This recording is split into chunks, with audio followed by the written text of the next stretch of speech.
తిరిగి BC news కి స్వాగతం.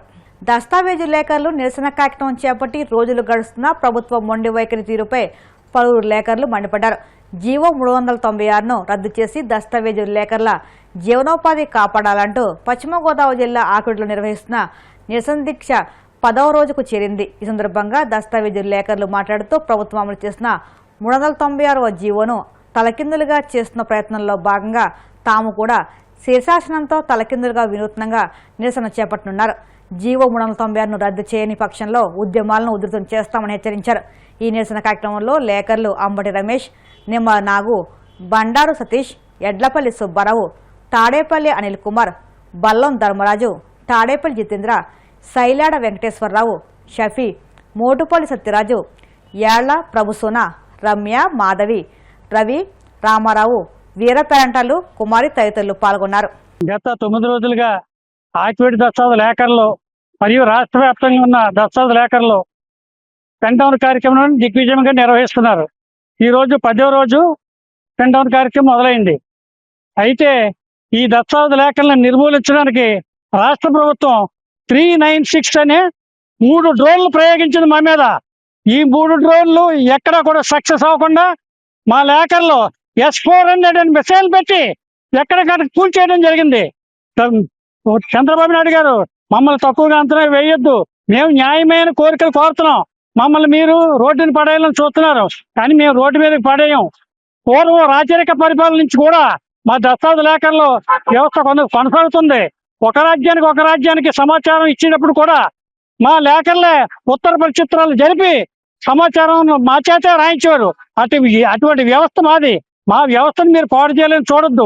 స్వర్గీయ ఎన్టీ రామారావు కూడా ఒకప్పుడు సభ్యస్థంగానే ఆయన ఆత్మ శోభిస్తుంది మమ్మల్ని రోడ్డుని పడేసినందుకు. మీరు కళ్ళు తెరవండి చంద్రబాబు నాయుడు గారు. ఈ వ్యవస్థ ఎంతటితో రాగదు. రెంట్ ఆఫీసు, బ్యాకేజ్ ఆఫీస్ అని పెట్టారు. ఆ ఆఫీసుని ఎప్పుడు కూడా సక్సెస్ కాదు.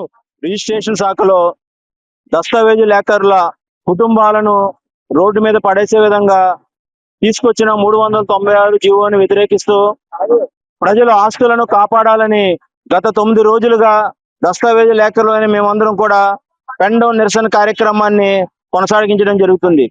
ప్రతిరోజు కూడా వినూత్న రీతిలో నిరసన కార్యక్రమాన్ని చేపడుతూ 10వ రోజుకి ఈ రోజున ఈ కార్యక్రమాన్ని తీసుకురావడం జరిగింది. ఈ రోజున మా బతుకులను ఈ జీవోతో 396 జీవోతో ఎలా తలకిందులు చేయడానికి నారా చంద్రబాబు నాయుడు గారు వారి కూటమి ప్రభుత్వం ప్రయత్నిస్తుందో దానికి తెలిపే విధంగా ఈ రోజున మా ఆక్వేట్ దస్తావేజు లేఖర్ల సంక్షేమ సంఘం శీర్షాసనం తల్లకిందులుగా మరి శీర్షాసనం వేసి ఈ రోజున వినూత్న రీతిలో నిరసన తెలియజేయడం జరిగింది.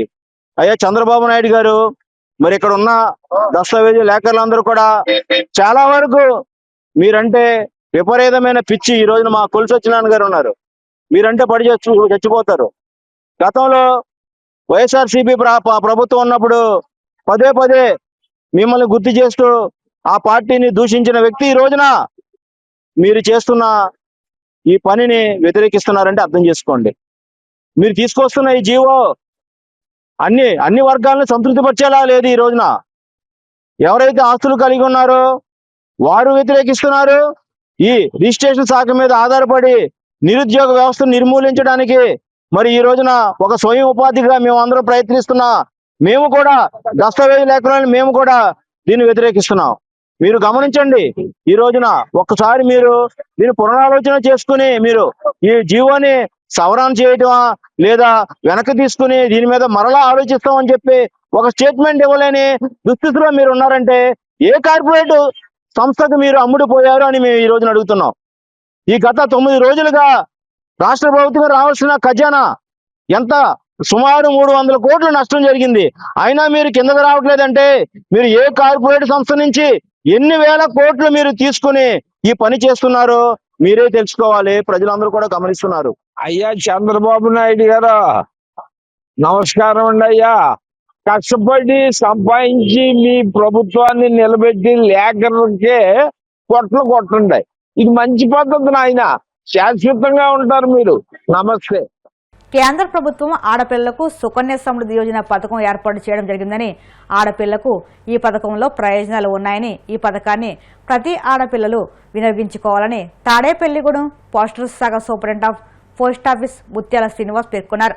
వార్షిక తనిఖీ నిమిత్తం గణపవరం పోస్ట్ ఆఫీస్కు వచ్చిన ఆయన మాట్లాడుతూ పోస్ట్ ఆఫీస్లో PLI, RPL పోస్టల్ ఇన్సూరెన్స్లు ఉన్నాయని, PPF, RD డిపాజిట్లపై నెలవారీ వడ్డీ పొందే పథకం, KVP బాండ్ రెట్టింపు పథకం, టర్మ్ డిపాజిట్లు, సేవింగ్ ఖాతాల్లో మెరుగైన సేవలు అందించడానికి ఆన్లైన్ చేయడం జరిగిందని తెలియజేశారు. పోస్టాఫీస్ సేవలను ప్రభుత్వం వేగవంతం చేసినట్లు తెలిపారు. తల్లికి వందనం, ప్రభుత్వం నుంచి వచ్చే ఇతర పథకాలు IPPB అకౌంట్ ఖాతాల్లో జమ అవడం జరిగిందని, వాటిని వినియోగదారులు అందరికీ అందేలా చర్యలు చేపట్టినట్లు తెలియజేశారు. గణపవరం పోస్టాఫీస్ పరిధిలో 12 బ్రాంచ్ ఆఫీసులు ఉన్నాయని, ఆ గ్రామాల ప్రజలు వాటిని వినియోగించుకోవాలని కోరారు. ఈ కార్యక్రమంలో Ganapavaram sub post master CH Vijay Kumar, postman Srinivas, D Venkatrao, Tulasrinu postal సిబ్బంది పాల్గొన్నారు. ఈరోజు గణపవరం పోస్ట్ ఆఫీసు వార్షిక ఇన్స్పెక్షన్ కోసం రావడం జరిగింది. ఈ సందర్భంగా నేను తెలియజేయడం పోస్ట్ ఆఫీస్లో ఉన్న అనేకమైనటువంటి సేవింగ్స్ స్కీమ్స్ అత్యధికమైన వడ్డీ రేటుతో అందించబడుతున్నాయండి. ఇందులో సేవింగ్స్ బ్యాంకు 4%, అలాగే RD రికరింగ్ డిపాజిట్ 5 years, అలాగే time deposit 1 year, 2 years, 3 years, 5 years ఉంది. Senior citizen savings scheme, public provident fund, ఇవన్నీ కూడా మనకి వివిధ రకాలైనటువంటి ఇంట్రెస్ట్ రేట్ అధికంగా మనకి పోస్ట్ ఆఫీసుల గణపవరం పోస్ట్ ఆఫీసులు అన్నీ అవుతున్నాయి. అలాగే సుకన్య సమృద్ధి యోజన మనకి ఇది కూడా మా 10 సంవత్సరాల ఆడపిల్లలకి మంచి ఇంట్రెస్ట్ రేట్ తోటి ఇది కూడా మంచి పథకం అండి. ఆ 10 సంవత్సరాల ఆడపిల్లలు ఉన్న వాళ్ళందరూ కూడా తీసుకోవచ్చు. ఇవే కాకుండా postal life insurance, rural postal life insurance కూడా మనకి అందించబడుతున్నాయండి. పోస్టల్ లైఫ్ ఇన్సూరెన్స్ అత్యధికంగా 50 లక్షల వరకు పాలసీ తీసుకోవచ్చు. రూరల్ పోస్టల్ లైఫ్ ఇన్సూరెన్స్ అత్యధికంగా 10 లక్షల వరకు మనం ఇన్సూరెన్స్ తీసుకోవచ్చండి. ఇది దేశంలోనే అన్ని ఇన్సూరెన్స్ సంస్థల కంటే అత్యధికమైనటువంటి బోనస్ ఇవ్వబడుతుంది. అలాగే ప్రీమియం కూడా మనకు తక్కువ ఉంటుంది ఈ పోస్టల్ లైఫ్ ఇన్సూరెన్స్. అలాగే ఇండియా పోస్ట్ పేమెంట్ బ్యాంక్ ద్వారా కూడా మనకు ఆన్లైన్ అకౌంట్ ఓపెన్ చేసుకున్నట్లయితే మనకి అది కూడా యాప్ ద్వారా మీరు ట్రాన్సాక్షన్ చేసుకుని కనుక అవకాశం ఉంది. ఈ post office savings bank account link చేసుకుని మనం ట్రాన్సాక్షన్ చేసుకోవడానికి మేము UPIలో కూడా మనకి ఫెసిలిటీ ఉందండి IPPB సంబంధించి. అలాగే parcel booking, street post booking కూడా మనం తక్కువ టైంలో ట్రాన్స్మిషన్ చేయడానికి టెక్నాలజీని వాడుకుని పోస్టల్ డిపార్ట్మెంట్ ఇంకా ఎక్కువ చేసింది. ఇప్పుడు ప్రజలందరూ కూడా ఈ పార్సల్ బుకింగ్ కూడా ఉపయోగించుకోవాల్సిందిగా కోరుతున్నానండి. అలాగే మనకి ఆధార్, మన గణపవరం పోస్ట్ ఆఫీస్లో ఆధార్ కౌంటర్ కూడా మనం 2 నెలలు 3 నెలల క్రితం రిజిస్టర్ చేసాము. కాబట్టి అందరూ కూడా ప్రజలందరూ కూడా ఈ అవకాశాన్ని ఉపయోగించుకోవాల్సిందిగా కోరుతున్నాం. అలాగే 15 లక్షల వరకు కూడా జనరల్ ఇన్సూరెన్స్ కంపెనీ IPPB కొలాబరేషన్తో చేయడం జరుగుతుంది. యాక్సిడెంటల్ ఇన్సూరెన్స్, హెల్త్ ఇన్సూరెన్స్ కూడా మనం చేయడం జరుగుతుంది. 15 లక్షల వరకు కూడా ఈ సేవలు కూడా పబ్లిక్ అందరూ ఉపయోగించుకోవాల్సిందిగా కోరుతున్నామండి. పోస్ట్ ఆఫీసు మన Ganapavaram post office bus stand ఎదురుగా మార్చబడింది. ప్రజలందరికీ కూడా అందుబాటులోకి దగ్గరలోకి సంఖ్యలోకి తేవడం జరిగింది. రాష్ట్రం సుభిక్షంగా ఉండాలని, సమృద్ధిగా వర్షాలు కురవాలని ఏలూరు జిల్లా ద్వారకా తిరుమల చిన్న వెంకన్న ఉపాలయం శ్రీ బ్రహ్మరాంబ మల్లికార్జున స్వామివారి ఆలయంలో వరుణజపం కార్యక్రమాన్ని ఘనంగా ప్రారంభించారు. ఈ సందర్భంగా ఆలయ ఈవో త్రినాథరావు మాట్లాడుతూ రాష్ట్ర ప్రజల సంక్షేమం, రైతులకు అనుకూలంగా సమృద్ధిగా వర్షాలు కురవాలనే సంకల్పంతో ఈ వరుణ జపం నిర్వహిస్తున్నట్లు తెలియజేశారు. ఈ కార్యక్రమాన్ని 3 రోజుల పాటు నిర్వహించినట్లు ఆయన వెల్లడించారు. ప్రత్యేక పూజలు, వేద మంత్రోచ్చరణల మధ్య వరుణదేవునికి ప్రత్యేక పూజలు నిర్వహిస్తూ రాష్ట్రంలో సకాలంలో వర్షాలు కురిసి పంటలు సమృద్ధిగా పండాలని, రాష్ట్ర ప్రజలందరూ సుభిక్షంగా ఉండాలని ఆయన ఆకాంక్షించారు. ఏలూరు జిల్లా ద్వారకా తిరుమలలో వేంచేస్తున్న శ్రీ వెంకటేశ్వర స్వామి వారి కొండపై ఈరోజు మన శివాలయంలో కొండ మల్లేశ్వర స్వామి దేవస్థానం ఏదైతే ఉందో ఆ శివాలయంలో ఆంధ్రప్రదేశ్ ప్రభుత్వం వారు ఇచ్చిన ఆదేశాల ప్రకారం ఈరోజు వరుణ జపం, ఎందుకంటే వర్షాభారం వల్ల పంటలు సరిగా పండక రైతులు ఇబ్బంది పడుతున్నారు అనే ఉద్దేశంతో వర్షాలు సమృద్ధిగా పడాలని దేవాదాయ ధర్మాదాయ శాఖ పరిధిలో ఉన్న అన్ని శివాలయాల్లో ఈ వరుణ జపం అన్నది 3 రోజులు జరిపించమని కమిషనర్ గారు ఇచ్చిన ఆదేశాల ప్రకారం ఈరోజు ఉదయం ధర్మకర్తల సమక్షంలో ప్రారంభించడం జరిగిందండి. ఈ కార్యక్రమం 3 రోజులు జరుగుతుంది. 3వ రోజు స్వామివారి మూల విరాటికి లోపల జలాభిషేకం, జలాదివాసం అంటారు. ఆ జలాదివాసం ఉదయం 8 గంటల నుంచి మధ్యాహ్నం 4 గంటల వరకు నిర్వహించబడుతుంది. కాబట్టి భక్తులందరూ వచ్చి స్వామివారి కార్యక్రమంలో పాల్గొని ఏదైతే ఉద్దేశంతో ఈ కార్యక్రమం నిర్వహిస్తున్నామో ఆ కార్యక్రమం దిగ్విజయంగా జరగాలని, ఫలితాలు అంది రైతులందరూ సుఖ సంతోషాలతో ఉండాలని అందరినీ కోరుకుంటున్నాను. కలియుగ ప్రత్యక్ష దైవం తిరుమల శ్రీ వెంకటేశ్వర స్వామి వారిని సినీ నటుడు బెల్లంకొండ సాయి శ్రీనివాస్ దర్శించుకున్నారు. వీఐపీ విరామ దర్శన సమయంలో సతీ సమేతంగా స్వామివారి సేవలో పాల్గొని మొక్కులు చెల్లించుకున్నారు. దర్శనానంతరం వీరికి రంగనాయకుల మండపంలో వేద పండితులు వేదాశీర్వచనం అందించగా ఆలయకల స్వామివారి తీర్థప్రసాదాలు అందజేసి పట్టు వస్త్రం సత్కరించారు. పెళ్ళాక మళ్ళీ స్వామివారిని వచ్చి దర్శించుకుంటాను అనుకున్నానండి. సో ఇప్పుడు వచ్చి మళ్ళీ స్వామివారిని దర్శించడం చాలా ఆనందంగా ఉంది. చాలా అద్భుతమైన దర్శనం జరిగింది.